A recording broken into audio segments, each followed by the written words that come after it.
En primer lugar, buenas tardes a todas y a todos y bienvenidos y bienvenidas a la tercera jornada del ciclo de conferencias online organizadas por Con la música a ninguna parte. Si en la primera edición tuvimos el gran placer de contar con el maestro Cristóbal Soler y en la segunda edición tuvimos el honor de contar con Beatriz Fernández Aucejo, hoy tenemos el inmenso honor de contar no solo con un director referente en nuestro país, sino con el que seguramente sea el mayor especialista en didáctica de ensayo que existe hoy por hoy. Maestro Llorenç Mendoza, gracias por aceptar nuestra invitación. Y bueno, me has dejado, macho. Esto no me lo esperaba, ¿no? Pero bueno, bien, no creo que sea para tanto, pero bien, yo intentaré aportar mi granito y bueno, y gracias por tus palabras, Pep, y sobre todo por invitarme. Y simplemente antes de que continúes, me gustaría tener pues un recuerdo muy grande para Claudia Montero, que el otro día nos dejó, y también quiero mandarle un abrazo muy fuerte a una persona que lo está pasando muy mal, como es mi gran amigo Octavio, Octavio Hernández. Nada, simplemente quería acordarme de ellos. Gracias, maestro. Paso a leer un poquito un extracto del currículum del maestro. Es pequeño porque si nos enviaba el completo, seguramente hasta las 7 de la tarde estábamos aquí leyendo. Entonces le dijimos, maestro, que sea lo más escueto posible. Paso a leerlo por si hay alguien que no conoce como nosotros la trayectoria de Llorens. ¿Es preciso? ¿Eso es preciso? Sí, maestro, sí, lo hacemos con Vale, todos. pues dale, tírale. Natural de Paiporta, formado en el Conservatorio Superior de Música de Valencia, Joaquín Rodrigo, los maestros que más han marcado su carrera musical han sido Enrique García Asensio, Eduardo Cifre y el gran maestro Jeff Penders. Ha dirigido en distintos países fuera de nuestras fronteras: Francia, Italia, Holanda, Alemania, Estados Unidos, consiguiendo tanto a nivel nacional como internacional importantes galardones en concursos tan prestigiosos como el Certamen Internacional de Bandas de Valencia, el World Music Contest de Kerkrade, Certamen Internacional de Altea o el Certamen Nacional de Murcia. También ha podido dirigir en calidad de invitado agrupaciones profesionales de la talla de las bandas sinfónicas municipales de Madrid, Tenerife, Castellón y la Orquesta Clásica de Granada. Ha sido director titular de numerosas sociedades musicales de la Comunidad Valenciana. Galardonado en 2016 con el prestigioso Premio Euterpe a la mejor grabación de banda. En octubre de 2013, la Asociación Musical La Amistad de Quart de Poblet le concede en su 9ª edición el Premio Amics de la Amistad, a su excelente trabajo en la sociedad durante el periodo que figuró como director titular de la misma. En febrero de 2012 es invitado por la Ferris State University de Big Rapids, Michigan, a participar en el FOTA, Festival of the Arts, impartiendo clases, dando conferencias y dirigiendo en el concierto de clausura a los distintos grupos artísticos residentes en la propia universidad. Asimismo, en octubre del mismo año formó parte del jurado del prestigioso Concurso Nacional de Bandas de Paipa, Colombia, y poco después también fue miembro del jurado en el tan arraigado concurso de rondallas y coros del Carnaval de Tenerife. En septiembre de 2018 le conceden la medalla de plata en el Global Music Awards de San Diego, California, a su obra Titelles, opus 12, un concertino para flauta y banda sinfónica que seguidamente fue seleccionada como obra del mes en la prestigiosa web Nuestras Bandas de Música. En el campo de la pedagogía y la educación musical, acumula más de 30 años de experiencia como docente, enseñando en distintas escuelas y conservatorios de la Comunidad Valenciana. Es profesor numerario por oposición en la especialidad de orquesta, aunque en este momento imparte las asignaturas de análisis y armonía en el Conservatorio Profesional de Música de Torrent, actividad que compagina con la docencia en la ESMAD, Escuela Superior de Música de Alto Rendimiento, en la especialidad de análisis para intérpretes. Desde enero de 2018 es el máximo responsable artístico de la Sociedad Musical Santa Cecilia d'Alcácer, con la que recientemente consiguió su último galardón, el primer premio en el 5º Certamen Nacional de Bandas de Música Vila de Catarroja. Creador también del que, fruto de su gran vocación docente, ha sido su último proyecto educativo, Música Maestro, en el que lleva trabajando desde hace años y con el que, según nos ha confesado, puede sentirse totalmente realizado, ya que en él serán todos los componentes por los que eligió, ya hace muchos años, dedicar su vida a esta profesión tan vocacional. Y sin más preámbulos, les dejamos con el maestro Llorenç Mendoza, quien nos ofrecerá una ponencia titulada Didáctica de la dirección musical. Maestro, estamos en tus manos. Muchas gracias. Muchas gracias, Pep, por la presentación y, bueno, daros la bienvenida a todos y a todas. No sé la gente que hay conectada porque a mí solo me salen 5 o 6, pero bueno, espero que a todos y, como os decía, a todas, pues sea de provecho esta pequeña charla. Me gustaría considerarla más como una charla, ¿no?, entre amigos, porque la verdad es que sois muchos los que nos conocemos. Incluso aquí tengo mis pesados de siempre que vienen a todos los talleres y están aquí, ¿eh? Y bueno, ya os digo, para mí es una satisfacción tremenda estar hoy entre vosotros. Bien, lo primero que voy a hacer es presentaros en unas pequeñas diapositivas pues lo que es el taller en sí, que se llama Música Maestro, como ha dicho muy bien Pep, y que, bueno, como también nos ha informado, pues ya lleva casi 8 años. Han pasado 200 o más de 200 alumnos, han habido 11 ediciones y, bueno, también es verdad que ahora la pandemia nos está afectando y el año pasado algunos proyectos que teníamos no se pudieron hacer. Pero bien, como os decía, voy a presentaros en PowerPoint una pequeña introducción del taller. Es lo que suelo hacer cuando voy a presentar el taller a alguna entidad o algún, no sé, por ejemplo, lo presenté la última vez, creo que fue la última, si no recuerdo mal, creo que fue en Pamplona, en el Auditorio Baluarte, cuando celebramos bueno, estuvimos invitados con la banda de Alcácer a participar en el centenario de la banda La Pamplonesa. Y después sí que haré, pues bueno, una pequeña demostración de lo que se suele dar en el taller, ¿no?, de lo que se suele trabajar.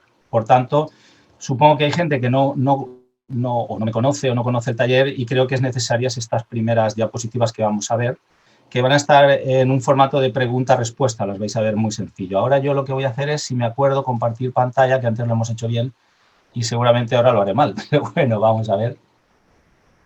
Aquí el sonido creo que funciona. Bueno, allá vamos. Voy a lanzarlo ya.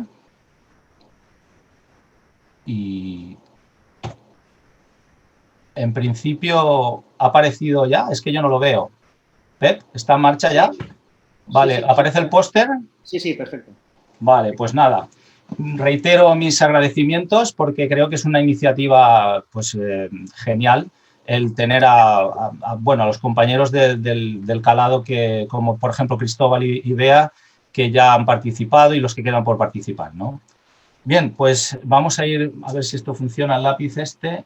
Sí, de momento va funcionando. Bien, pues nada, esto es el título. Lo que sí que me gustaría recalcaros un poquito solo del título es lo del aula de orquesta, porque claro, yo son muchos años ya dedicándome a la dirección de banda, pero desde el 2008 aprobé la asignatura de orquesta en el conservatorio y, bueno, me ha servido también de mucho el trabajar, porque a veces hay que verlo desde otro prisma. También hay que diferenciar entre lo que es la banda con gente amateur y el conservatorio, que aunque es gente amateur, pero digamos que la mentalidad de muchos alumnos que hay en la orquesta, en la asignatura de orquesta, es distinta a la gente que nos encontramos en las bandas.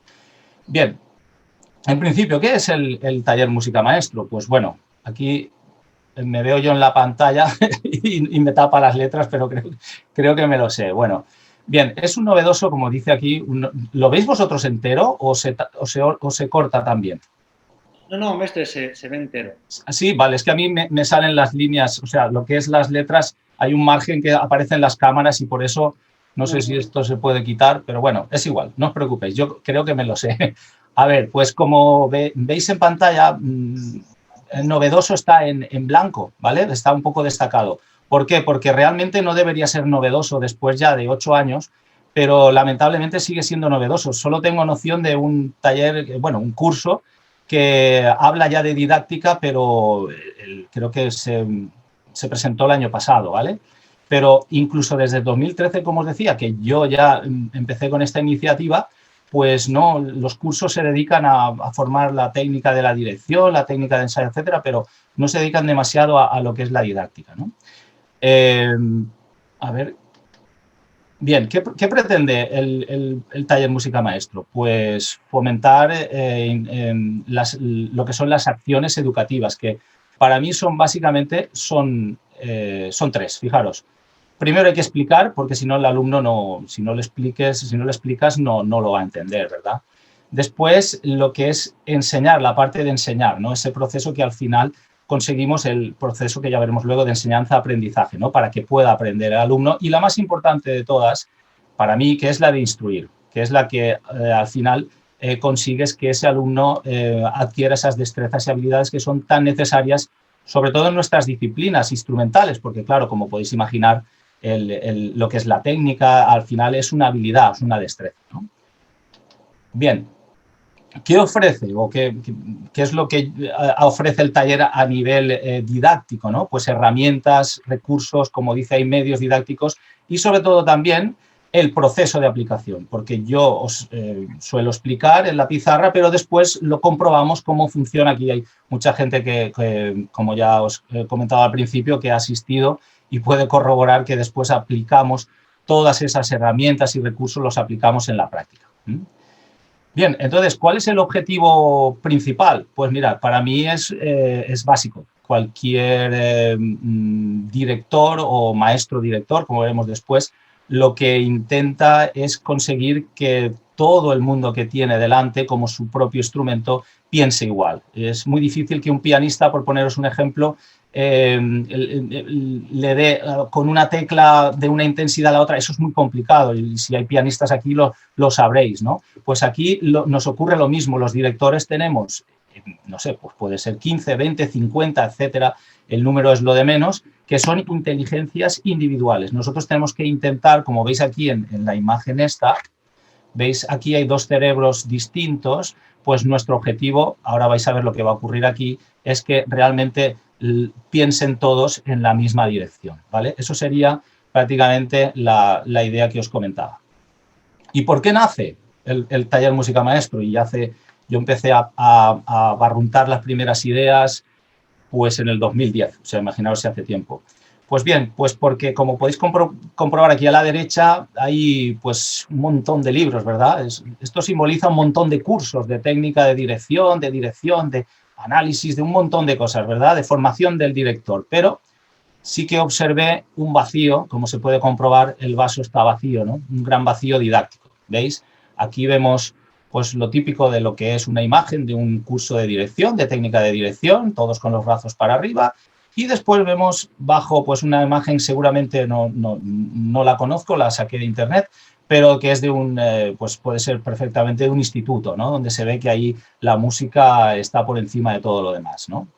Ese es el trabajo que a veces a nosotros nos falta, ¿eh? ¿Y qué potencia Música Maestro? Pues sobre todo el concepto de enseñanza-aprendizaje. Fijaros, yo hablo siempre del aula de orquesta, ¿verdad?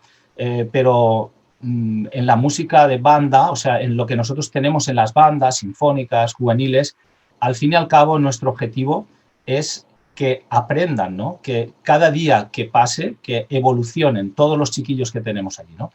Eso sin el proceso de enseñanza-aprendizaje sería realmente imposible. Bueno, ¿y qué refuerza? Pues aquí sí que me gustaría destacar, como siempre hago, y de ahí el nombre de Música Maestro, pues la figura del maestro director, ¿vale? Muchas veces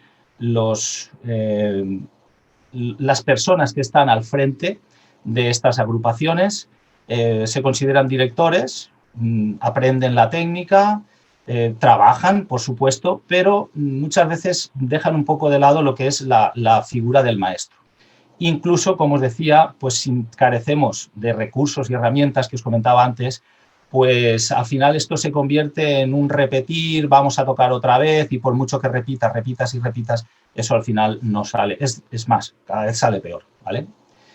Bien, pues para mí estas 9 acciones que vais a ver aquí son pues muy significativas, ¿no? Indicativas de lo que estamos hablando, ¿no? De cuáles son las acciones, como os decía, que tiene que tener muy en cuenta el maestro director.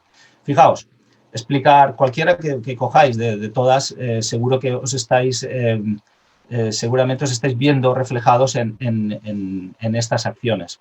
Pero al final del todo, lo que me gustaría, he hecho un juego de palabras aquí, lo que llamamos un acróstico, porque nuestra figura al final tiene que ser, como podéis comprobar, eficiente. He querido resaltar la eficacia nuestra tiene que estar por encima de todo, porque si no la gente lo que va a conseguir es perder el tiempo. Y cuando pierde el tiempo la gente pierde la confianza en ti mismo, o sea, en ti, pierde la confianza en ti, y tú, si eres inteligente, acabas perdiéndola también en ti mismo, ¿vale? Bien, pues hay una finalidad educativa también, que es la de concienciar a los profesores, a los estudiantes de dirección, a los que empiezan, los que incluso ya no empiezan, que ya tienen una cierta experiencia. Deberíamos de ser conscientes de la responsabilidad tan grande que tenemos, porque realmente lo que estamos es formando a gente. Entonces, pensad, si nosotros damos una información errónea o una información que se queda a medias, estamos perdiendo una ocasión tremenda de hacer crecer a una persona, porque al fin y al cabo yo creo que en esta labor de formación que estamos haciendo, el protagonista más importante es el alumno y sobre todo, como pone aquí, la finalidad educativa es que esa persona crezca en cada ensayo, en cada clase al que asista, ¿no? A ver, mira, os puedo poner, por ejemplo, cuando estás hablando, pensad en la aula de orquesta, ¿no? Hablamos muchas veces de la obra, de tal, sí, bueno, pero muchas veces nos quedamos a medias, ¿no? Yo os pongo un ejemplo, imaginaos una aula de orquesta del conservatorio del grado profesional y estás hablando de Bach. A lo mejor los estudiantes que tienes allí saben que Bach pues tuvo muchos hijos, ¿no? Y tú llegas y dices, bueno, ¿y cuántos tuvo? Y uno a lo mejor te dice, pues 20. Muy bien, pues 20 hijos no está mal, ¿vale?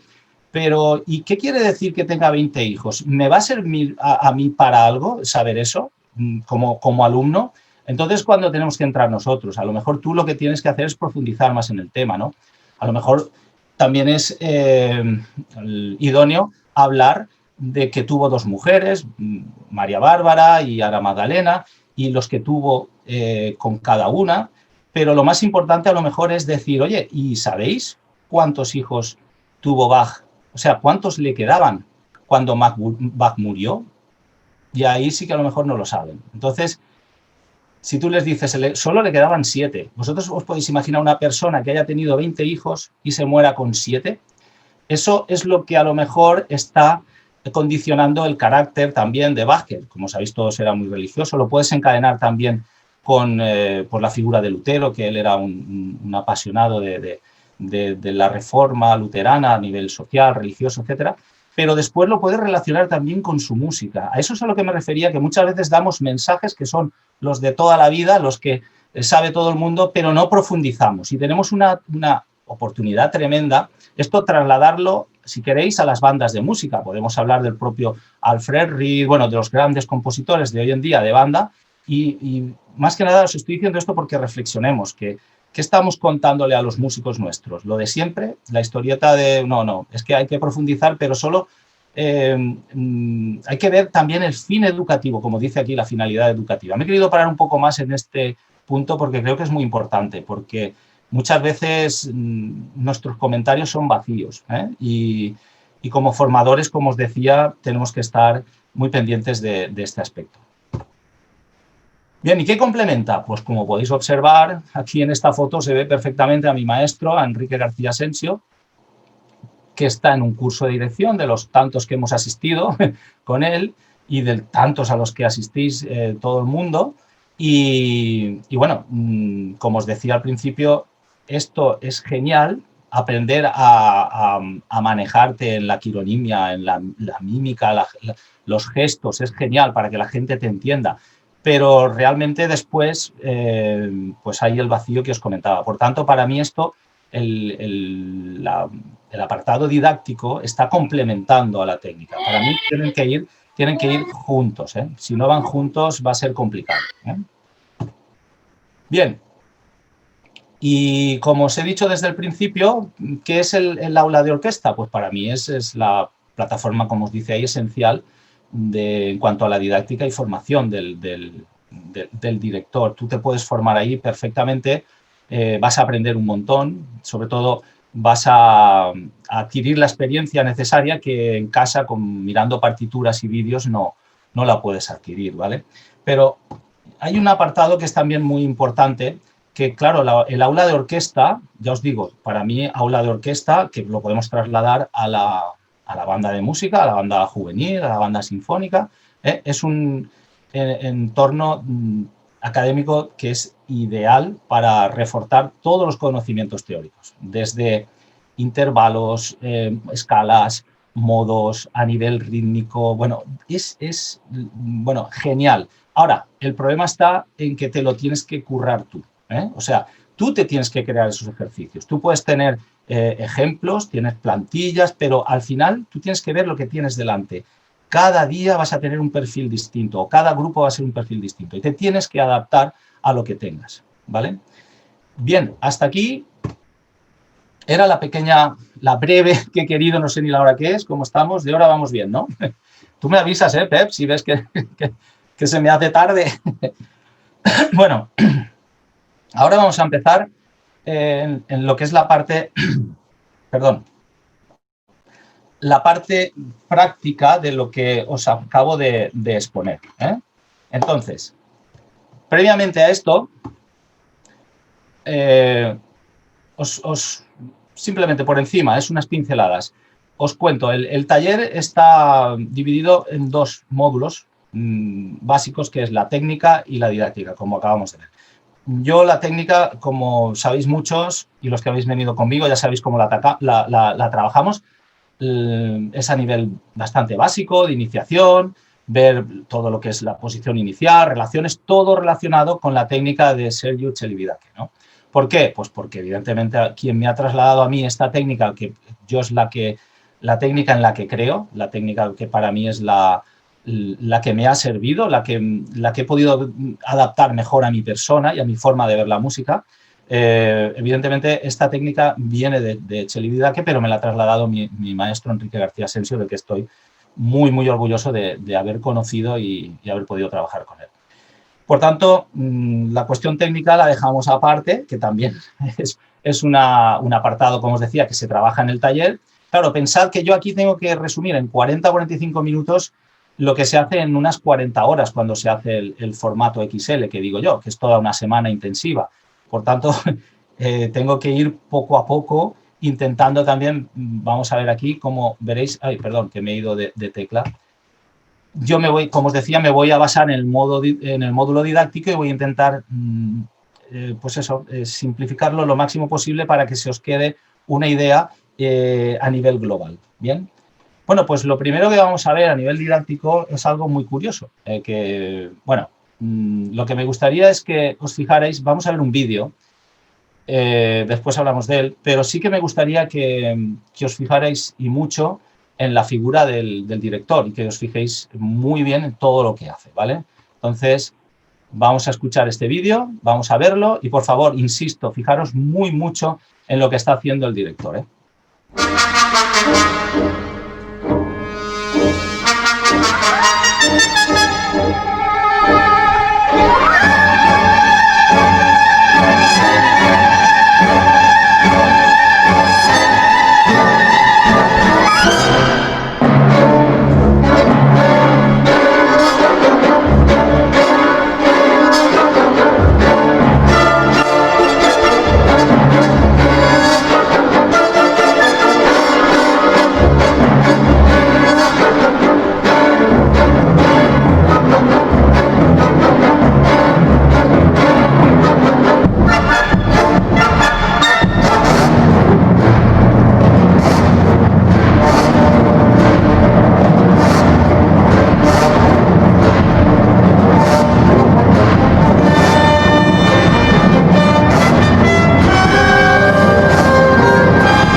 Bueno, ¿qué os ha parecido? El director, genial, ¿verdad? Bien, pues este vídeo es el que yo suelo poner cuando inicio el taller de música maestro. Y bueno, ahí este vídeo se podría, pues nada, podríamos tener una conferencia de muchísimas horas hablando de todo lo que se puede sacar de conclusiones, ¿no? De lo que está pasando ahí, ¿no? De una obra tan complicada. Acordaos, la consagración se estrena en 1913, es una obra de principio de siglo y se caracteriza evidentemente por su complejidad rítmica.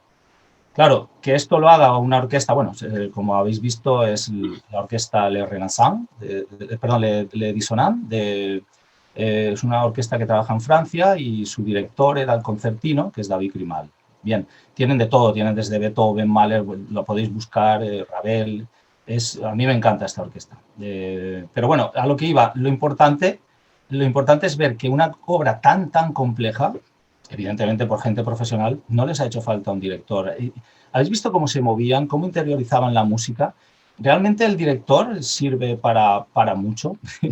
Bueno, pues a lo mejor el director es un poco un actor que aparece ahí encima de una tarima y que, hablo en el concierto, ¿vale? Y que a lo mejor si hay un grado de complicidad entre el músico y el propio director, que te lo vas a ganar, evidentemente, por el trabajo que hagas en los ensayos, pues seguramente esa figura va a valer. Pero estamos hartos de ver grabaciones de directores que no comunican y que llega un momento en el que, pues bueno, digamos que la interpretación, que es el objetivo máximo que pretendía, que buscaba el compositor, pues se queda plana y no comunica, no llega al corazón del público, ¿no? Por tanto, ahí es cuando yo me doy cuenta, no en este vídeo, sino cuando yo ya hace bastantes años dejaba la banda tocar, digo, uy, si van solos, ¿qué hago yo aquí? Pues metiendo el brazo, igual molesto más, ¿no? Y es cuando empecé a plantearme todo esto de la didáctica. Y lo primero que, evidentemente, la primera herramienta de las que me apareció enseguida, digo, bueno, esto es una maravilla, ¿no? Fueron los fonemas, ¿no? Las sílabas. Bien, hecha esta presentación, os digo porque, claro, la esencia, digamos, del taller de música maestro, la esencia parte de que nosotros tenemos que trabajar en los ensayos y necesitamos esas herramientas para que al final el músico funcione solo. El músico tiene que interiorizar la música, la tiene que interiorizar e intentar ser un bloque en lo que sea, la orquesta, la banda, el grupo en sí, un coro o lo que sea, da igual, ¿eh? Y ahí es donde está nuestra verdadera labor, donde tenemos que intentar convencer al músico de lo que va a tocar y sobre todo de saber utilizar estas herramientas para que esa interpretación sea la mejor posible.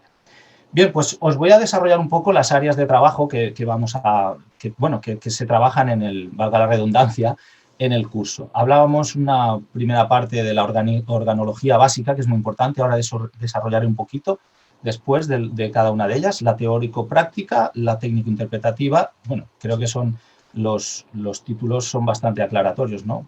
Y la última sería recursos didácticos.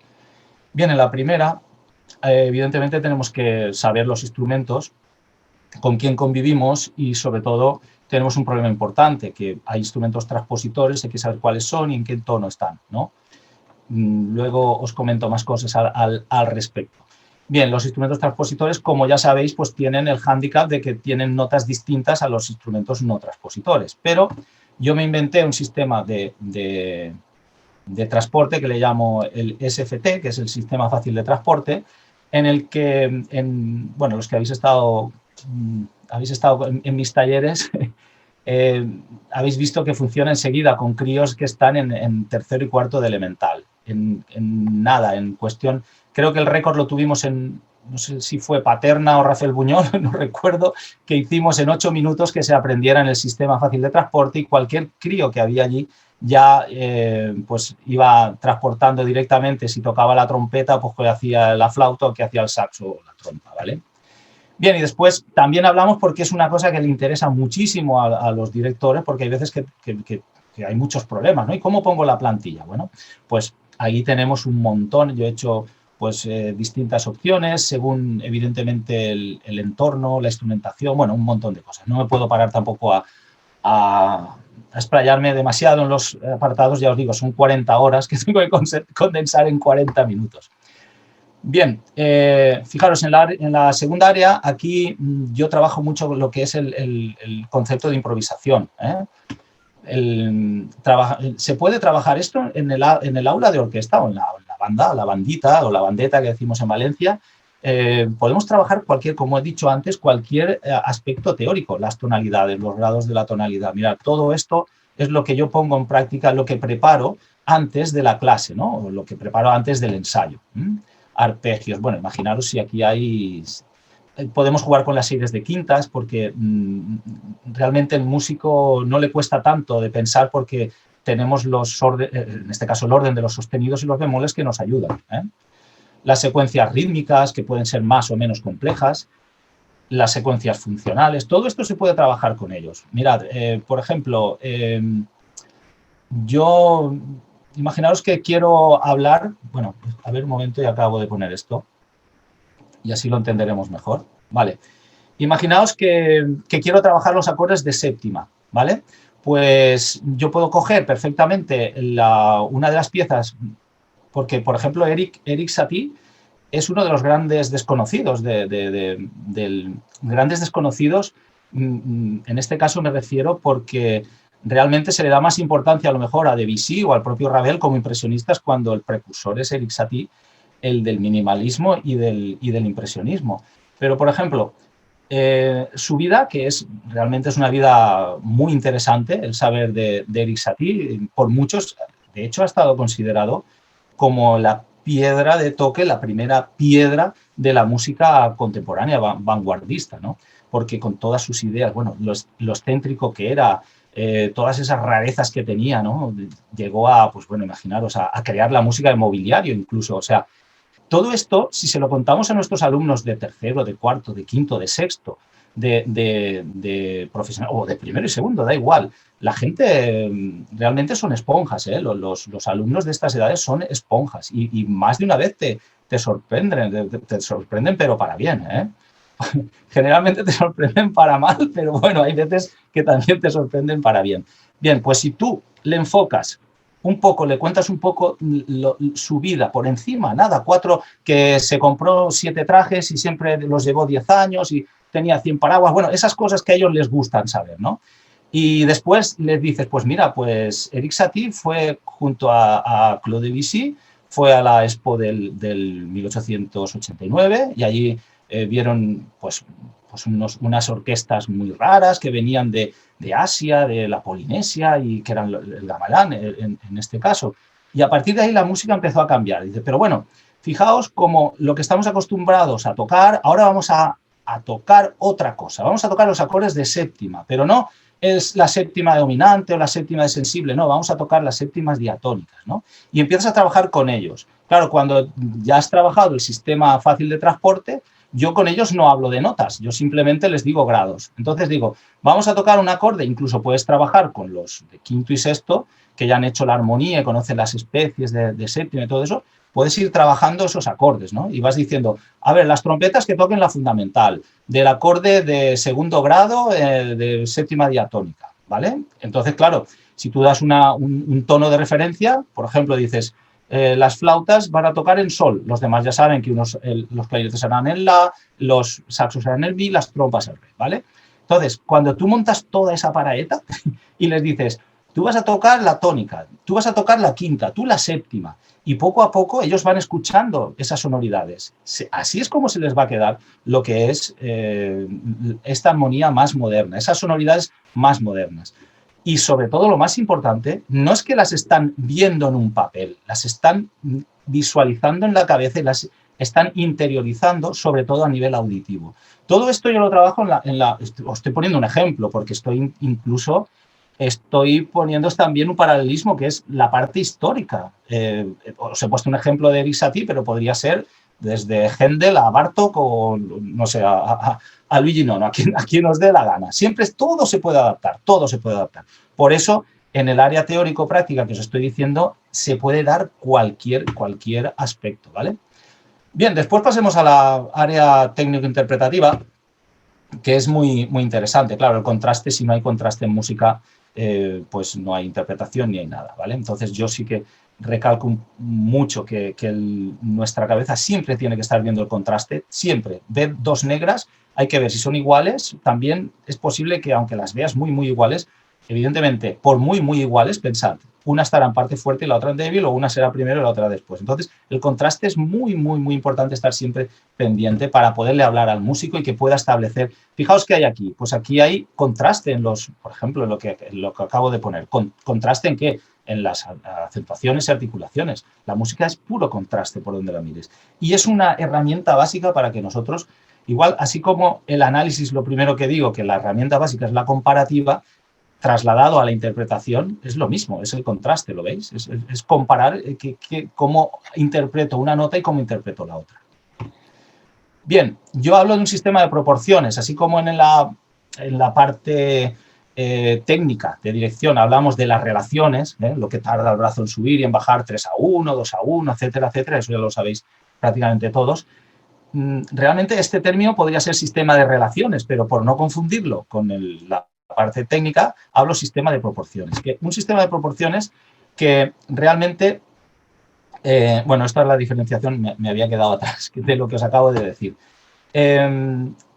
Como os decía, el concepto básicamente es la representación gráfica de los sonidos. ¿En qué vertientes? Pues en el valor, si son largos, si son cortos, como podéis observar aquí, o en el ajuste dinámico. Según la acentuación que tengan, la dinámica la tendremos que ajustar de una manera u otra, ¿vale? Tenemos unos signos para representarlos, pero después acabamos cantándole al chiquillo cómo queremos que salga el acento, si lo queremos más esforchando, menos, etcétera, etcétera, más largo, más corto, etcétera, ¿vale?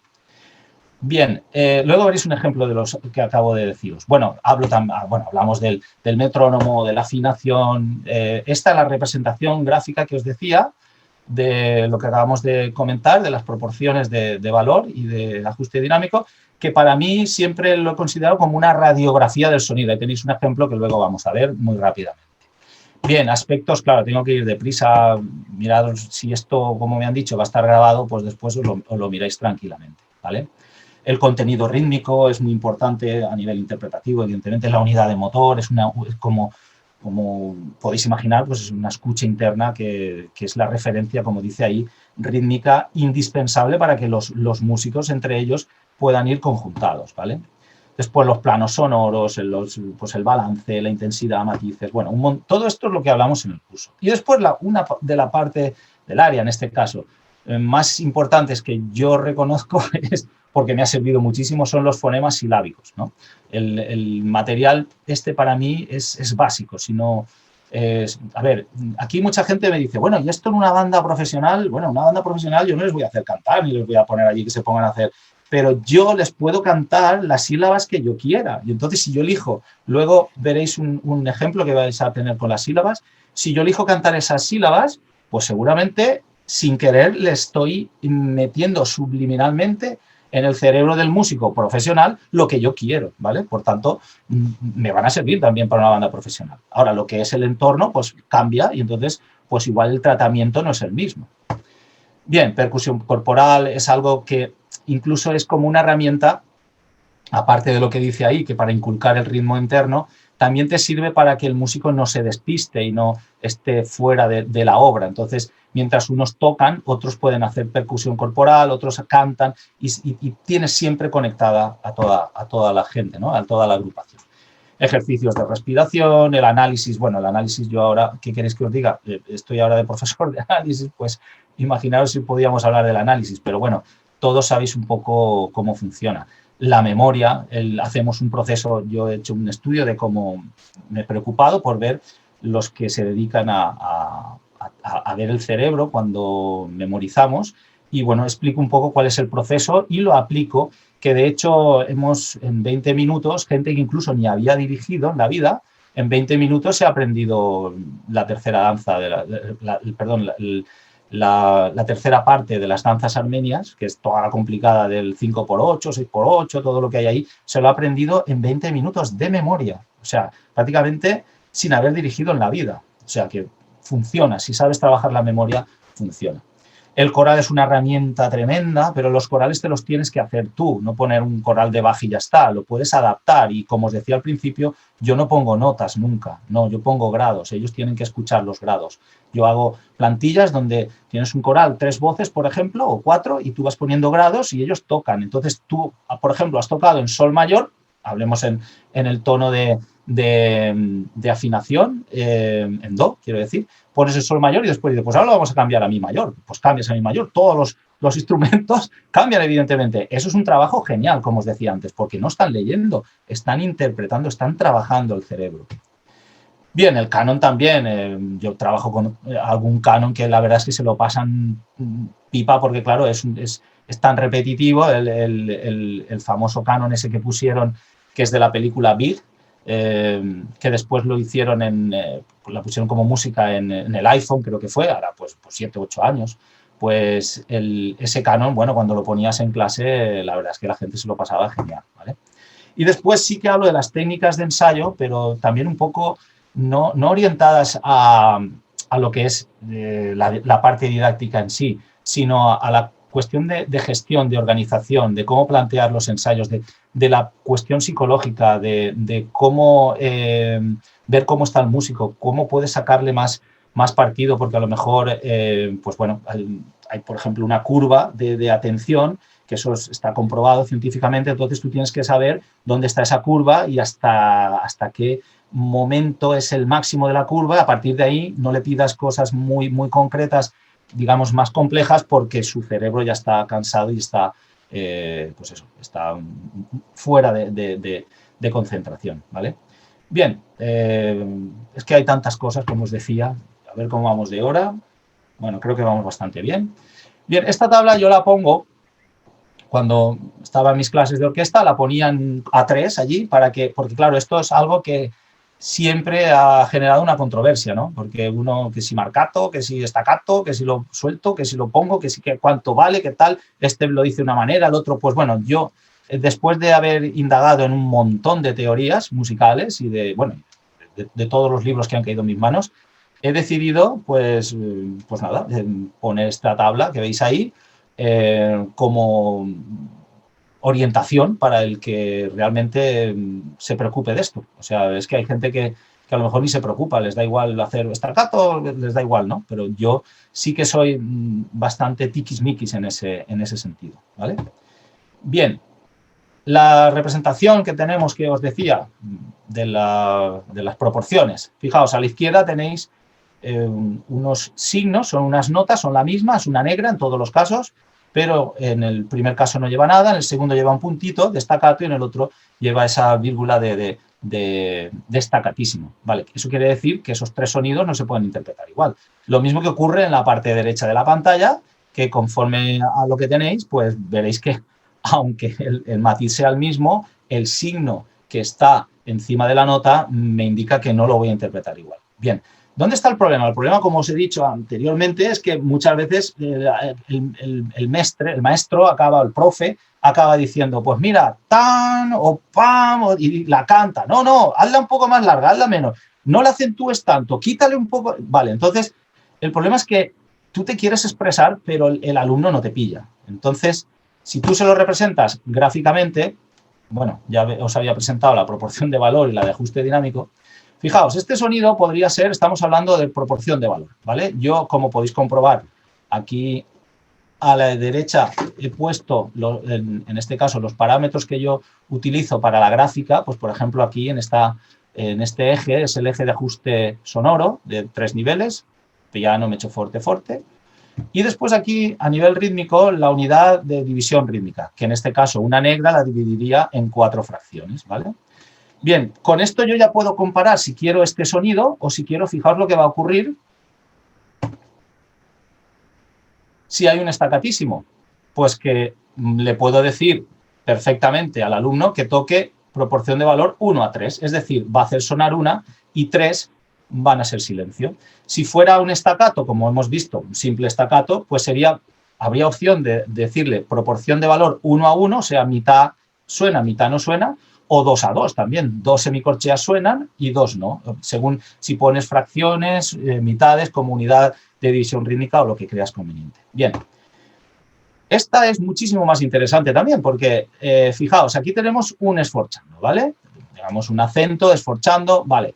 Imaginaos que yo estoy tocando una pieza de Bach y quiero que suene así, ¿lo veis? ¿Qué estoy haciendo? Estoy al valor, ¿lo veis? En este caso, el valor que me da el ajuste sonoro es mecho forte, entonces si yo quiero acentuar, lo que hago es remarco un poco, apoyo más, entonces ¿cómo lo consigo? Pues subiendo la intensidad de lo que realmente es lo que marca la nota. Y después busco el final, ¿lo veis?, de esa dinámica en la indicación que me han hecho. Fijaos, ahora imaginaos que es lo mismo, pero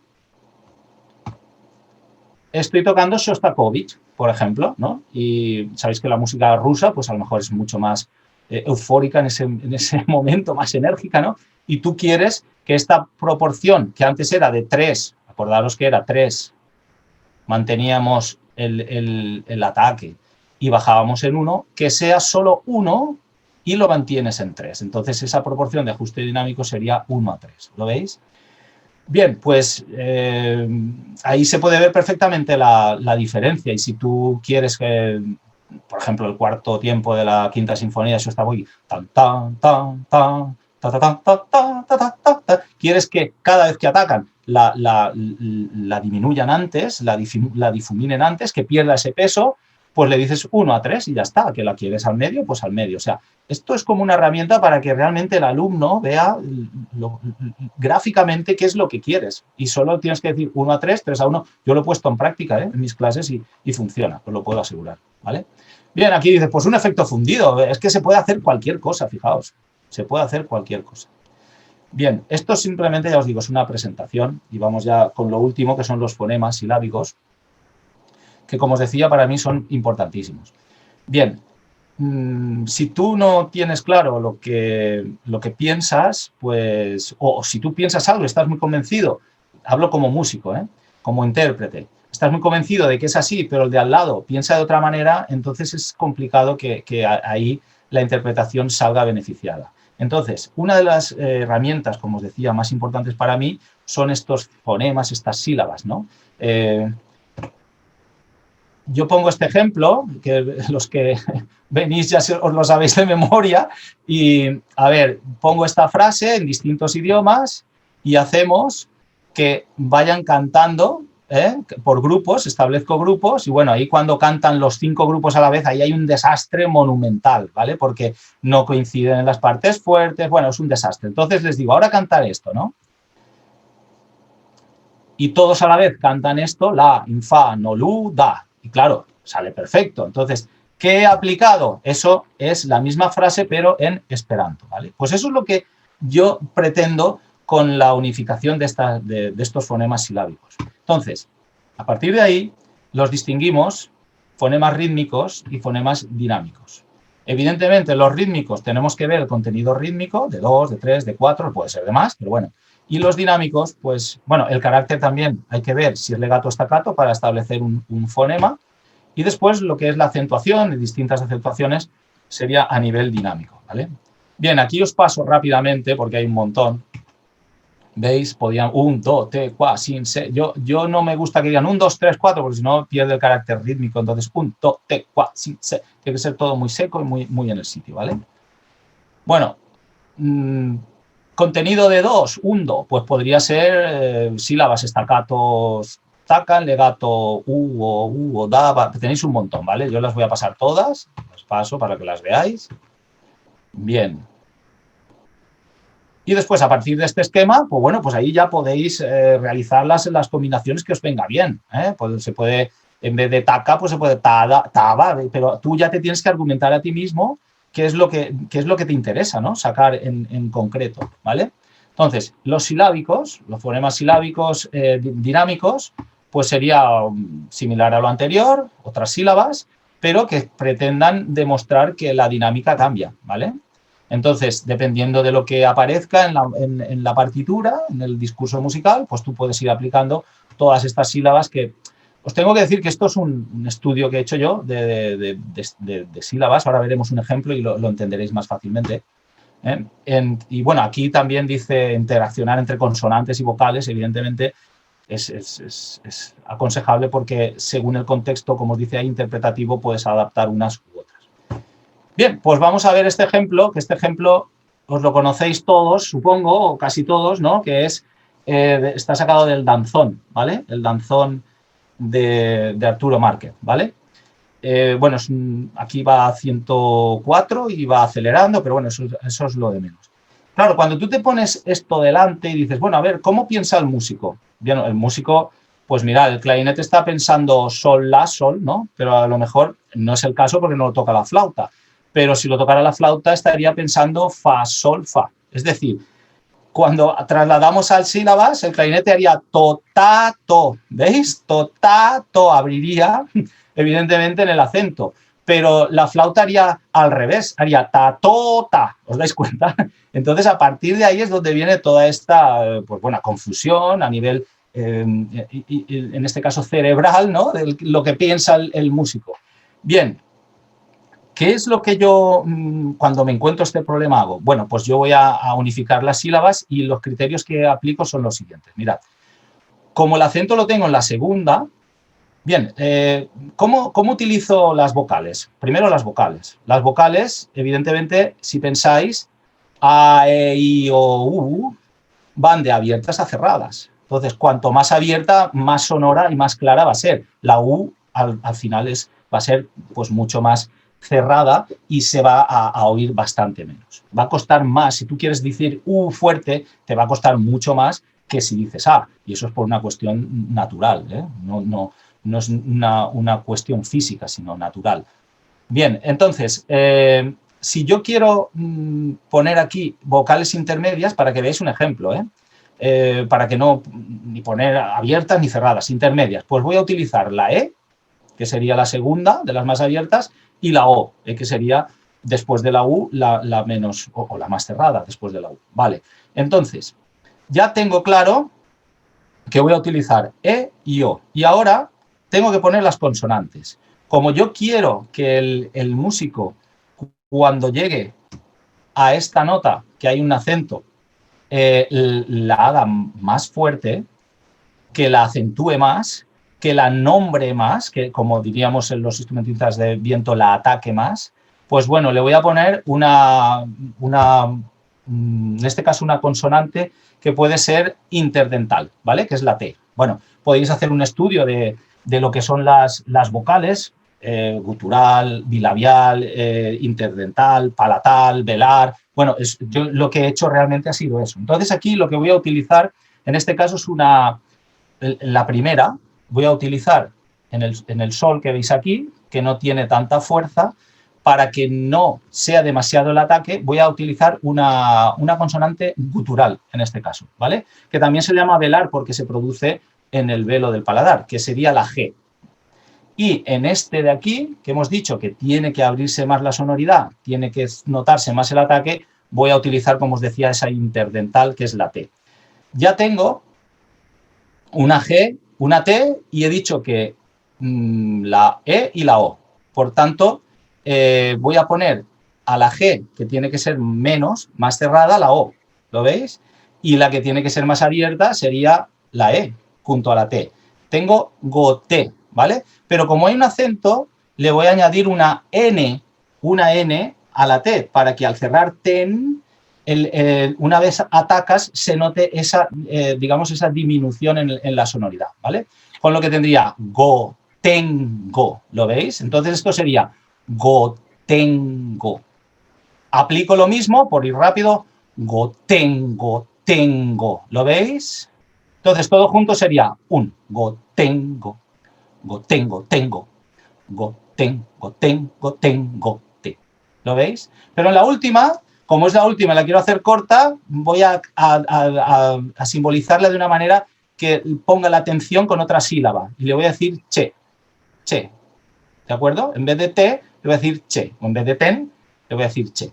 Bien, esto sería un ejemplo de cómo empezar a ver, en este caso, la acción de los fonemas en la música.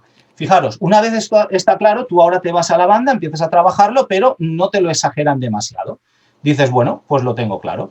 En vez de T, les voy a decir que digan A, o sea, en este caso, tan.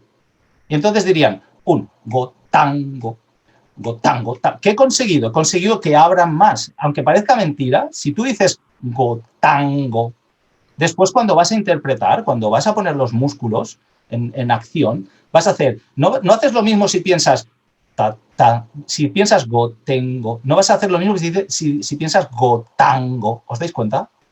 Que después de gotango, gotango, tango, gotango, tango, tango, tango, dices, bueno, pero quiero que lo último no lo acentúen tanto.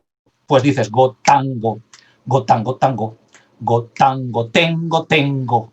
¿Lo veis? Ahí le cambiáis a la E. Podéis, digamos que podéis adaptar a lo que realmente la sonoridad que os llega, a lo que están haciendo vuestros intérpretes. Y si dices, bueno, es que quiero exagerarlo muchísimo más, pues entonces tendrías que pensar, en vez de gotango, pues podrías pensar gutangu, gutangu, tangu. ¿Veis? Entonces ahí ya te cuesta mucho decir la U. ¿Os dais cuenta?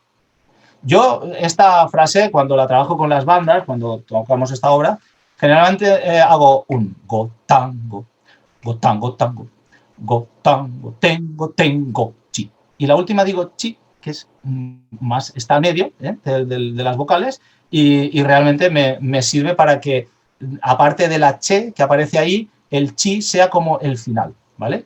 Bueno, de estos yo lo trabajo diariamente con las obras y lo aplico a los fonemas, que se me ocurren, vaya, porque son tantos años ya con esto. Bien, y después de esto, porque son ya creo que era la hora, son las 7, ¿no? Sí, son las 7. Pues bien, la memoria tampoco hay mucho que hablar. Aquí, pues bueno, cuál es el proceso, la triple R que digo yo, registrar, retener y recuperar, ¿vale? Y bueno, hablo del proceso y sobre todo, como os decía, lo pongo en práctica, con el ejemplo de las danzas armenias, ¿vale?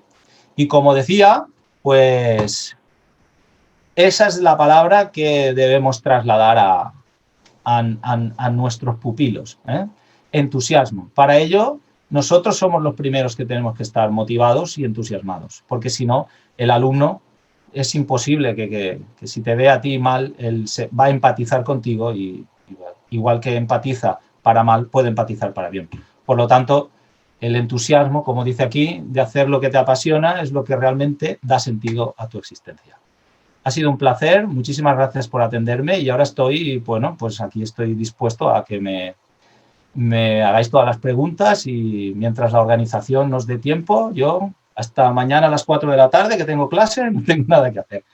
Y nada, y un placer haberos, pues eso, intentado pues acercar un poco lo que es el proyecto que lleva muchísimos años en marcha, aunque vio la luz en el 2013 oficialmente, ¿no? En la banda de Rafael Buñol. Pues nada, maestro de ceremonias, cuando usted quiera. Maestro, perdón, dejo de compartir pantalla, ¿no? Sí, si quieres, sí, así. Perfecto, pues ya está. La gente. Maestro, muchas gracias por la vosotros. Charla. Ha sido, como ya sabes, nos conocemos de muchos años y la verdad es que siempre es un placer escucharnos. Creo que hablamos el otro día, 17 años nos conocemos, ¿verdad? Más o menos. Vamos a cumplir la mayoría de edad casi. Vamos a ser mayores de edad. Ya, vamos para todos los asistentes, por favor, si queréis, vamos a abrir un turno de palabras. Primero le formularemos al maestro unas palabras que desde la organización hemos preparado y toda la gente que quiera preguntar puede compartir sus preguntas en el mismo chat y yo las leeré, o también puede darse el caso que alguien quiera hacer la pregunta de manera personal, es decir, nos lo pone en el chat que quiere hacer él o ella la pregunta y automáticamente le abriremos el micrófono para que pueda realizarla sin ningún tipo de problema. Maestro, voy a pasar a hacerte unas preguntas. Espero no ponerte en ningún compromiso, pero ya... Fáciles, que sean fáciles. sabes que nos conoces mucho tiempo y alguna va a tener su historia. Bueno, puede ser que también Internet se corte, pueden pasar Sí, muchas cosas. puede caer, puede caer. Voy a preparar el botón. Formulamos la pregunta. Estamos viviendo, como bien sabemos todos y todas, un momento muy difícil para poder realizar ensayos presenciales con nuestras agrupaciones. ¿Crees que se pueden aplicar de manera online todos estos recursos didácticos de los cuales hoy nos has hablado para poder seguir con la rutina de ensayos, aunque estos ensayos sean a distancia? Hombre, estos recursos son ideales para todo. Evidentemente, si estás de manera presencial, pues es mejor, ¿no? No por nada, sino porque acústicamente te va a llegar mejor el mensaje que te pueda lanzar con su instrumento el alumno, el músico, ¿vale? Pero sí que es verdad que, como podéis observar, es que, claro, es que tienes para todo. Entonces, si tú adaptas a lo que realmente vas a trabajar, imagínate que vas a trabajar la cuerda de trombones o de clarinetes y dices, bueno, pues voy a trabajar realmente ejercicios que me puedan servir, porque si el impedimento, digamos que es la tecnología, en este caso, ¿no?, que no voy a poder apreciar bien, pues cambias el ejercicio y lo adaptas a ejercicios que realmente, pues, no sé, a nivel solfístico, rítmico, no sé, pueden haber infinidad de ejercicios que tú, esto es como si tú tuvieras, pues no sé, imaginaros, pues todos los libros que tengo ahí, bueno, pues están ahí, los gasto, pues bueno, tengo que saber cómo gastarlos, ¿no? Qué libro coger en cada momento. Por tanto, la inteligencia es nuestra, pero por supuesto, ya te digo que sí, que esto sirve y en esta temporada que nos toca pasar y va para largo, seguramente, ojalá me equivoque, claro que se pueden aplicar, con más motivo todavía. Yo he de decir a nivel personal que durante los meses estos de marzo, abril, mayo, que al final pues todas las bandas, los directores nos tuvimos que adaptar a toda la situación actual que teníamos, yo sí que utilicé todo esto que has hablado, sobre todo de articulaciones, y es que tenemos un grupo y siempre lo comentamos, y hay gente también que estoy viendo que es de la banda que dirijo, de la SIA, de la Bairuxo. Hice un vídeo que se llamaba no sé cómo era, el milagro de Tantactadá o el secreto de Tantactadá. Y era un poco para explicar los diferentes tipos de picados, utilizando un poco también tus fonemas y tal, y adaptados evidentemente a lo que creo que uno piensa después de tantos años, ¿no? Y creo que funcionó muy bien porque la gente además tiene un documento visual que puede utilizar cuando ellos quieran, y la verdad es que es interesante aplicarlo todo esto. Maestro, segunda pregunta. Esta es un poquito comprometida. Venga. Con todo el respeto. Voy a apretar el botón, venga, dime. ¿Qué opinión tienes sobre las enseñanzas de dirección en los conservatorios actuales? Las enseñanzas de dirección, ¿te estás refiriendo a lo que se da en el superior? Sí, porque por desgracia en el grado profesional no, creo que en pocos existe una optativa, ¿no?, de dirección. Al final. Sí, bueno, está la optativa de dirección en quinto y sexto, por eso te refieres exclusivamente, imagino. ¿Al superior? Sí, ya nos ponemos en superior. Ya a saco, ¿no? Vale. Sí. Bien, bueno, yo lo primero es que yo respeto evidentemente a todo el mundo y lo primero que sí que me gustaría decir es que las enseñanzas, conforme están, ya no hablo de dirección, hablo a nivel general, están bastante mal digamos, en el currículo superior por muchísimas circunstancias que realmente, si te paras a pensar, son más políticas que otra cosa. Si todo esto lo trasladas a la dirección, pues es verdad que a lo mejor con esto no quiero, no quiero decir que no hay nivel, pero que a lo mejor sí que podría haber más nivel. Es decir, si se invitaran a directores de renombre, porque es lo que se hace en Europa. En Europa casi es impensable que haya un director, me refiero a un profesor de dirección, que esté todas las semanas allí. La gente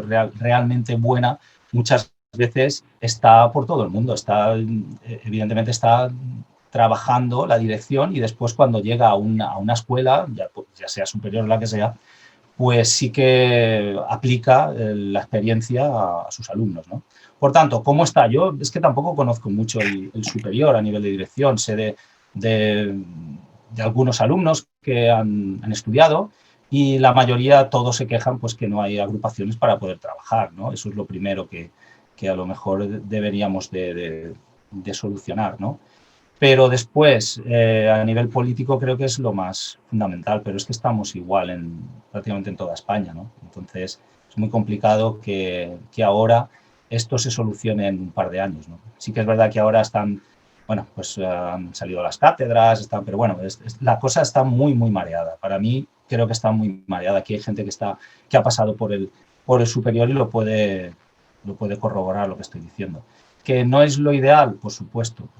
Que se puede arreglar, pero si quien lo tiene que arreglar, que la voluntad tiene que ser política, pues no tiene esa voluntad, pues va a ser complicado, ¿vale? Yo la verdad es que estoy en mi grado profesional, estoy muy a gusto y en este caso llevo unos años dando fundamentos de composición, de análisis y armonía, y la verdad es que me pilla un poco lejos el superior, no lo veo demasiado cerca. Pero bueno, es lo que me llega por los alumnos, ¿eh? Con esto quiero decir que si yo fuera profesor en el superior te podría hablar de otra manera, pero es que para mí está un poco lejos. Todo lo que me llega son campanas que te dicen, entonces tampoco puedo hablar con demasiado criterio.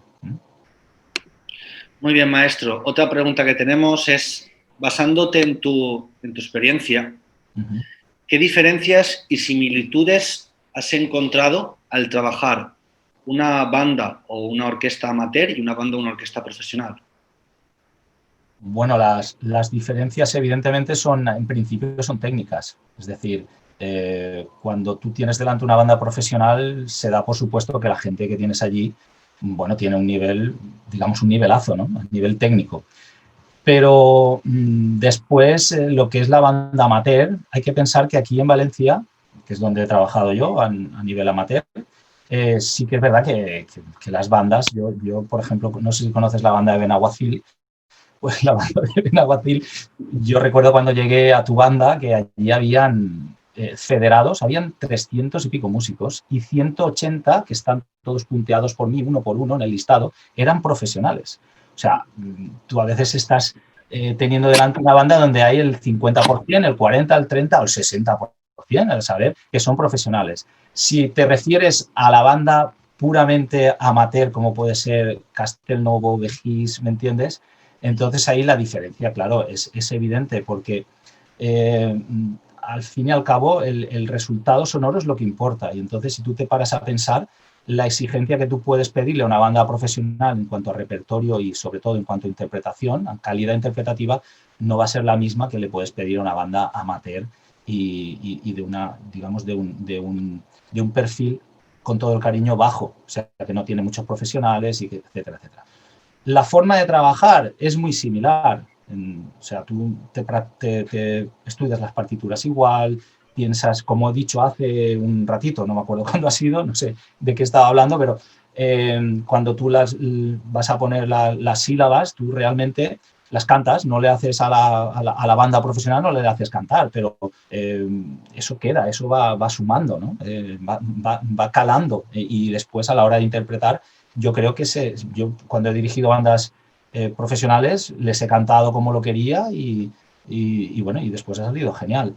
No obstante, vuelvo a la banda amateur. La banda amateur, el trabajo en cuanto a sílabas es el mismo que haces en el estudio, que haces previo, pero lo único que, incluso te digo, te lo pasas mejor, porque claro, estás trabajando con ellos, les haces cantar, como he dicho, percusión corporal. Allí cada uno hace una cosa, ¿vale? Y entonces, bueno, el chip tiene que ser distinto por el nivel que tienes, pero en el fondo el trabajo es el mismo. El trabajo, a ver, si tú vas a una banda profesional y evidentemente, o una orquesta profesional, haces así y suena, pues oye, pues no tienes que decir nada. Pero si tú necesitas un recurso, el recurso es el mismo. Que tú en la banda profesional lo puedes pedir a lo mejor más técnicamente, no hace falta que lo cantes o que, vale, lo puedes pedir. Tú puedes pedir, pues un esforzando, por favor no me acentúen tanto al principio, o etcétera, etcétera. O no corten el esforzando al final, ¿vale? Pero en esencia el trabajo es el mismo, pienso yo, ¿eh? Una opinión muy personal. Muy bien, maestre. Esta pregunta es personal mía. Esta sí que me da miedo. No, es bastante emotiva. Venga. Dime. Los dos tuvimos la suerte de conocer a esta gran persona que nos dejó hace unos años. Maestro, ¿qué significa, qué ha significado y qué significará y cómo ha influenciado en tu carrera musical el maestro Jeff Penders? Bueno, es que para mí Jeff lo ha sido todo. Es que no puedo decir más. O sea, yo con Jeff es que yo iba a su casa, iba semana sí, semana no, a veces la del medio. Y bueno, para mí era mi consultor académico, mi consultor espiritual, en el sentido de que muchas veces le decía, maestro, es que aquí en la banda tal y no me suena esto y tal. Dice, yo recuerdo una vez que me dijo, y lo aprendí, porque claro, es que yo lo he visto también, e incluso hay veces que hasta me doy cuenta y digo, caramba, que estoy haciendo lo mismo. Creo que era en la banda de la Amistad, vino él a un ensayo cuando íbamos al certamen de Kerkrade, que íbamos a interpretar sincretismos, y después del ensayo, me puse a hablar con él y al final me dijo algo que me caló mucho y que yo después intenté rectificar. Me dijo, dice, mira, Lorenzo, porque él me llamaba Lorenzo. Bueno, me decía Lorenzo, mira, Lorenzo, aquí lo que has explicado ha estado genial, o sea, lo has dicho de una manera, te han hecho caso y después te ha salido perfectamente, pero lo has repetido 4 veces, o sea, has perdido mucho tiempo hablando. Dilo una y directamente ensaya y sigue, porque si no vas a perder mucho tiempo al final del ensayo. Y tiene razón, porque muchas veces intentamos repetir y realmente si tú a un crío le estás diciendo, a un músico, a quien sea, le estás diciendo una cosa, no la entiende y le vuelve, pero que te estoy diciendo qué tal, y se lo vuelves a explicar igual, pues al final, por mucho que se lo repitas, no lo va a entender. Lo que tienes que hacer es cambiar la estrategia, cambiar a ver cómo darle la vuelta, si se lo dices de otra manera, despistarlo de lo que has dicho al principio porque no te sigue. O sea, ya utilizas la estrategia conveniente. Pero claro, yo después de eso me di cuenta que sí, que muchas veces empezaba a tapar y repetía, insistía. Y él me dijo, porque él era muy práctico, era una persona que decía, no, esto es así, y ya está. Entonces, claro, me di cuenta de que tenía toda la razón del mundo. Pero ya te digo, para mí fue una persona que yo he aprendido.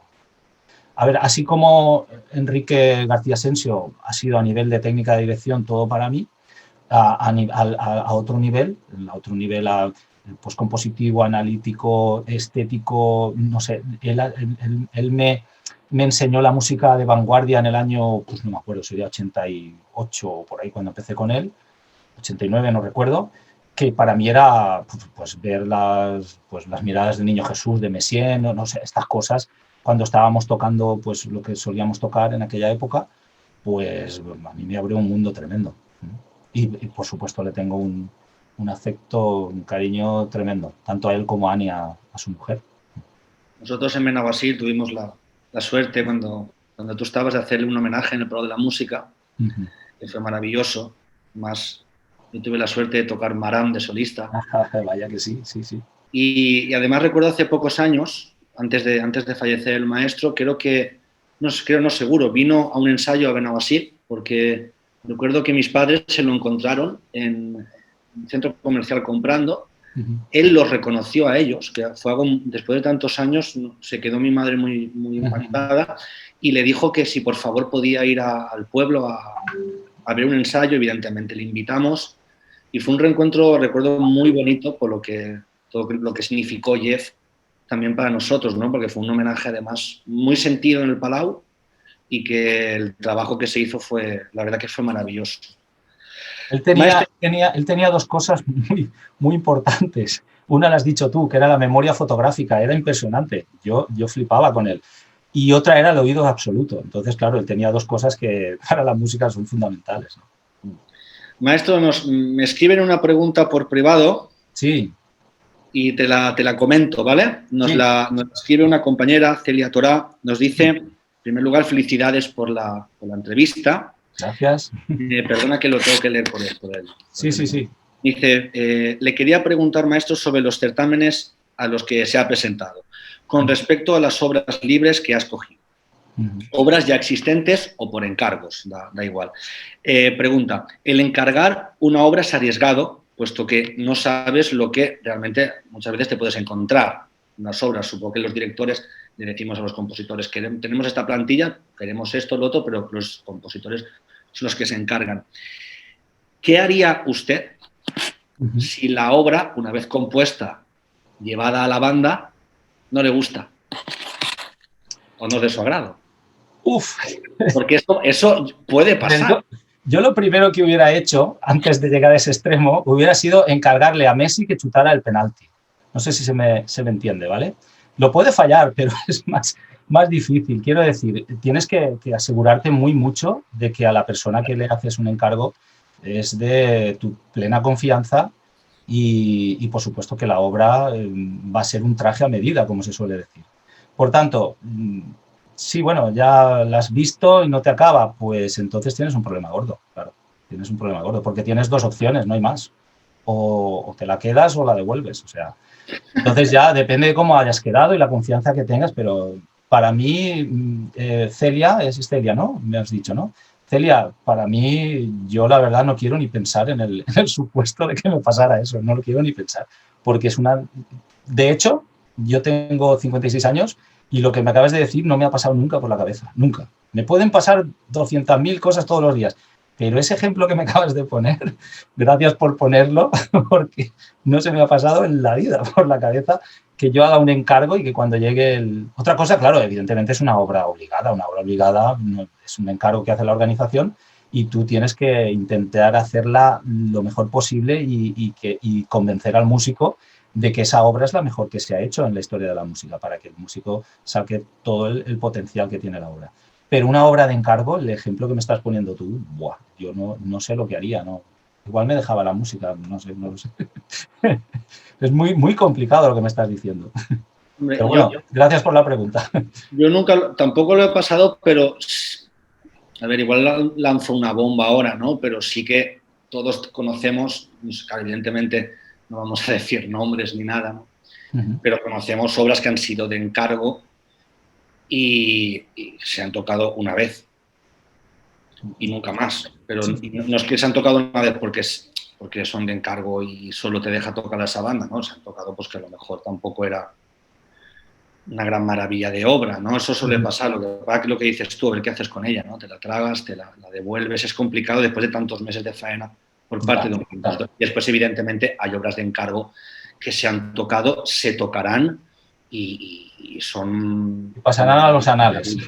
Exactamente, sí. Todos conocemos muchas de ellas que se han tocado muchísimo de poder componerlas. Pero lo que dices tú, seguramente... cuando hablas con el compositor, según qué compositor sea, pues ya sabes seguramente que la obra será un éxito o la obra será pues para meterla en un armario y... Con antipolilla. Exactamente. Me preguntan dos preguntas más. Me pregunta David, a ver, espérate que lea la pregunta, maestro. Vale, cuando has dicho de trabajar corales sin notas, ¿cómo lo haces? ¿Apuntando solo los grados o además la función? Sí, yo pongo los grados, evidentemente. Es decir, si puede ser un coral que sea unitonal, que no cambia no modula, pues tú pones el primer grado, ¿no? Entonces, la primera voz hace, imagínate que la voz de bajo hace do, en do mayor, ¿vale? Para ponerlo fácil. Do, mi y sol. Esas son las tres notas que van a salir. Pues entonces tú pones primer grado, tercer grado a la segunda voz y quinto grado a la tercera voz. Ya está. A partir de ahí, tú lo que estás poniendo son las notas que hay en cada voz, pero estás poniendo el grado. Evidentemente no pones ninguna nota. Lo único que dices es, por ejemplo, las trompas van a tocar en sol mayor, ¿vale? Entonces todos los demás, con el sistema que comentaba, del sistema fácil de transporte, enseguida hacen el transporte, que es automático, y ellos ya saben en qué tonalidad están y qué grados van a tocar. Tú haces así y suena todo perfecto. ¿Cambias la tonalidad? La cambias. No sé si lo has entendido, espero que sí. Esperemos, maestro. Pregunta, antes la hemos nombrado y para nosotros también es un placer que hoy, la semana pasada estuvo de ponente y hoy la tenemos aquí escuchando la conferencia. Es pregunta de la maestra Beatriz. Hola, Bea, hola. Que no sea difícil, Bea. Me dice, Bea, me las he escrito en valenciano, pero por deferencia a la gente que tenemos fuera de la comunidad valenciana, tenemos gente de otras comunidades, incluso de otros países. La haré en castellano. La voy a traducir, ¿vale? Espero no meter mucho la pata. Maestro, muchas felicidades.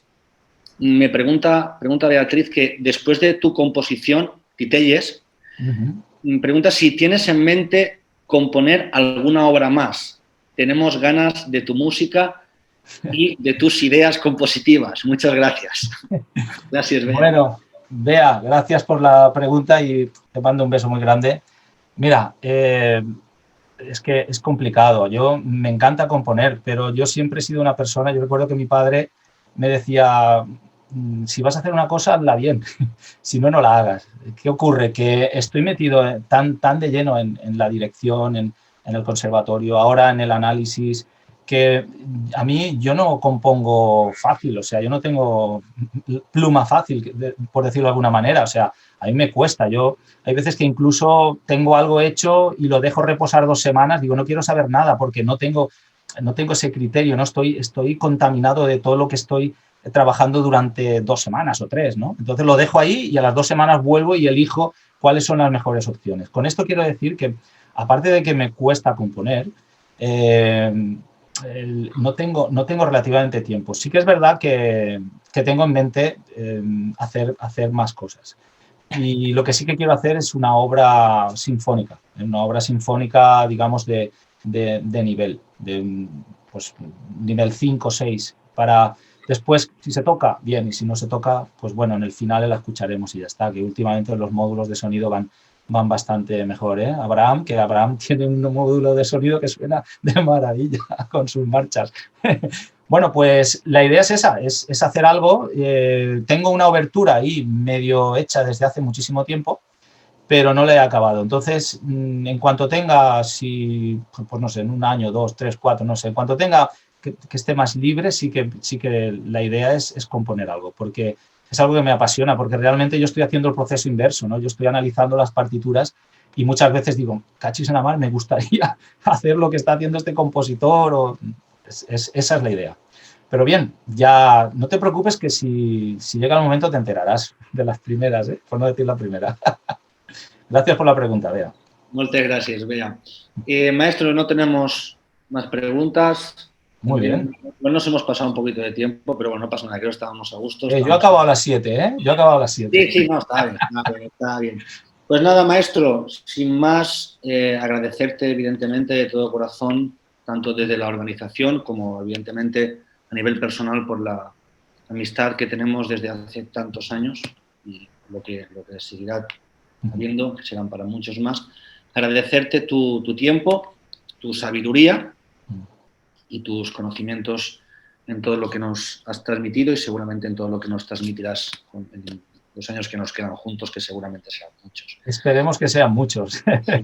Sí, bueno, yo quiero agradeceros sobre todo pues esta ventana tan importante que incluso, como estás diciendo, a nivel internacional, es algo que realmente en los tiempos que vivimos muchas veces piensas en la tecnología y es para mal, ¿no? Pues bueno, esto es un apartado de la tecnología que realmente nos hace pues llegar a sitios impensables, ¿no?